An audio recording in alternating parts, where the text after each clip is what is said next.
Witaj, przyjacielu, na ścieżce prawdy. Dzisiejsza lekcja dotyka jednej z najtrudniejszych, a zarazem najważniejszych tajemnic ludzkiego istnienia.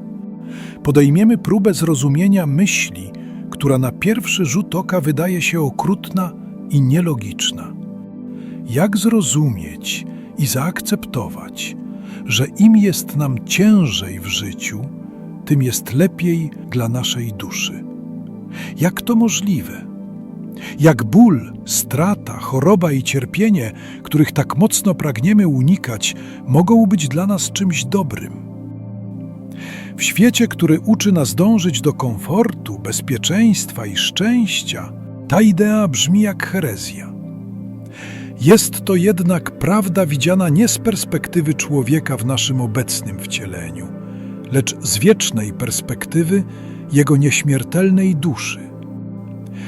Zapraszam Cię więc w podróż, która nie ma na celu gloryfikowania cierpienia, lecz odnalezienie w nim głębokiego, ukrytego sensu. Co jeśli Twoje najcięższe chwile, Twoje najgłębsze rany i najtrudniejsze wyzwania są w rzeczywistości najcenniejszymi lekcjami, na które Twoja dusza czekała od wieków?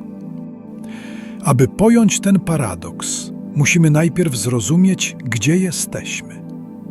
Zgodnie z przekazem, którym się z Wami dzielę, Ziemia nie jest przypadkowym miejscem.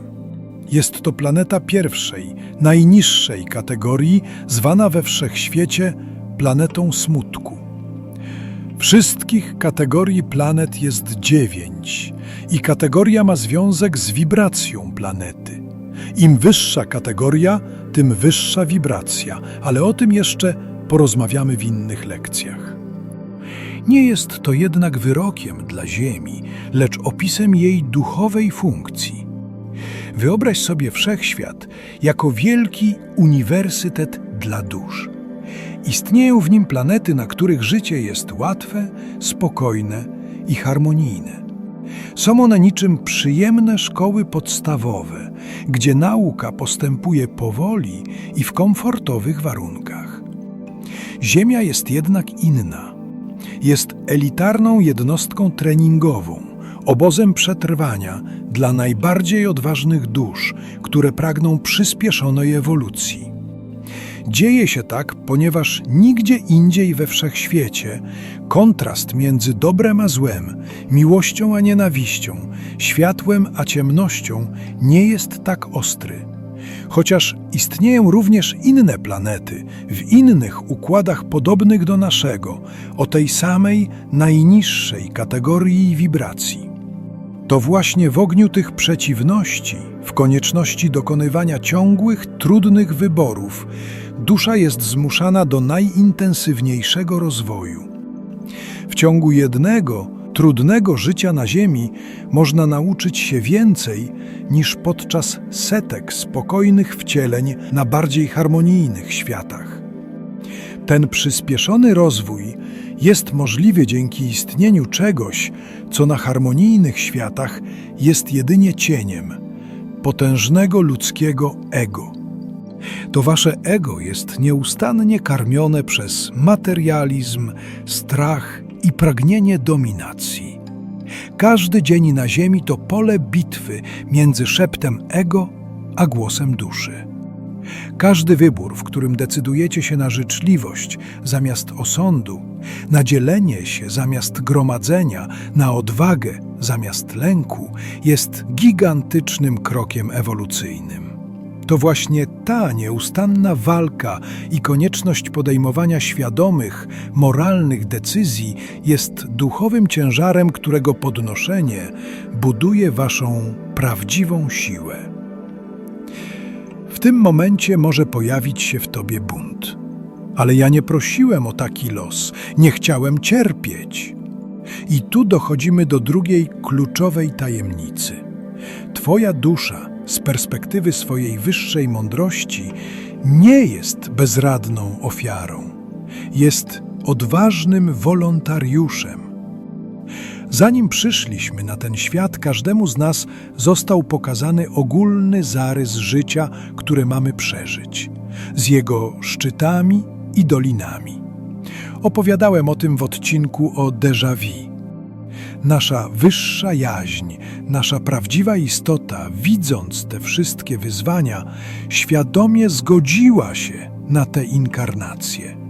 Zrobiła to, ponieważ rozpoznała w tych trudnościach bezcenną szansę na naukę, na zrównoważenie starej karmy, na rozwinięcie w sobie cnót, których nie da się nauczyć w komforcie, takich jak współczucie, przebaczenie, siła woli i bezwarunkowa miłość.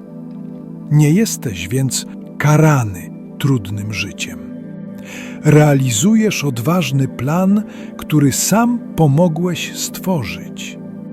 Jak więc cierpienie może stać się mądrością? Pomyśl o kowalu, który wykuwa miecz. Kawałek surowego metalu musi być wielokrotnie wkładany do ognia, a następnie uderzany młotem.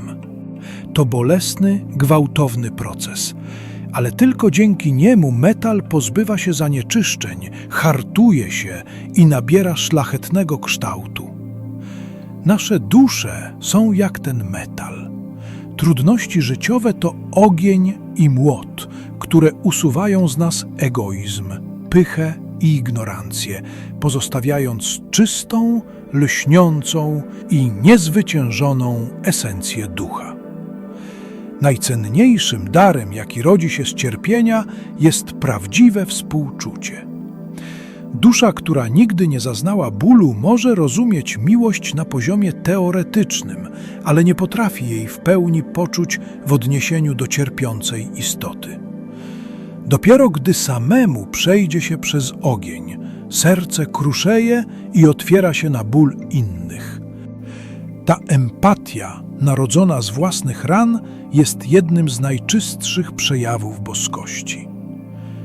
W Japonii istnieje sztuka zwana kintsugi, polegająca na naprawianiu pękniętej ceramiki za pomocą złota. Japończycy od wieków wierzą, że przedmiot po takim zabiegu staje się jeszcze cenniejszy i piękniejszy niż był wcześniej, ponieważ jego pęknięcia wypełnione złotem opowiadają historię jego wytrwałości. Twoje życiowe rany i blizny są właśnie takimi pęknięciami. Gdy wypełnisz je świadomością, zrozumieniem i miłością do samego siebie, stają się one złotymi żyłami mądrości, które czynią Twoją duszę niepowtarzalną i piękną. A czy Ty, przyjacielu, potrafisz spojrzeć na swoje blizny, jak na złote ślady w sztuce kintsugi? Czy jesteś w stanie dostrzec siłę, którą wykułeś w najgorętszym ogniu swoich doświadczeń? Podziel się swoją refleksją w komentarzu. Każda opowieść o przetrwaniu jest inspiracją i światłem dla innych na tej drodze. Jeśli pragniesz dalej zgłębiać, jak przemieniać życiowe wyzwania w duchową moc, zasubskrybuj ten kanał i dołącz do naszej podróży.